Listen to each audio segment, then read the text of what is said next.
So dito nga sa game na to guys, gold lane naman tayo. Ginamit natin si Dairos dito sa gold lane. Kaya yung magalaw natin, kalkulado. Di tayo masyadong pumapala. Wow naman! Wow!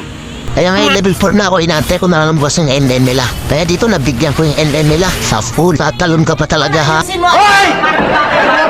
Ito yung nabangan ko na yung NN nila. Alam kong kaya ko na itong pawanit kasi lamang na ako sa gold.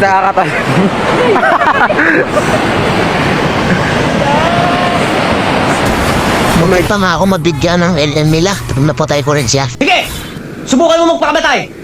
Pag nagpakamatay ka, babariling kita! Dito nga guys, buhay na naman yung MM nila. Inaantay ko na lang yung matapos yung cooldown ng petrify ko. Kasi itong MM nila talagang malikot din naman to eh. Malakas to yung ulti niya, malakas tumakbo. Akala ko lipat na ng lane yung MM nila. Andun lang pala, inukuha yung maliit na crap. Kaya nabigyan ko na naman. Sa mga nagtatanong pala kung bakit petrify yung ginagamit ko kay Dairot. Ito kasi yung nakasanayan ko eh, petrify. Ayusin mo!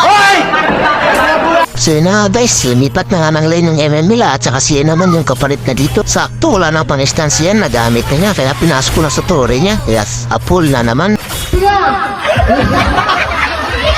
Sana guys, mag-enjoy kayo. Ingat kayo palagi.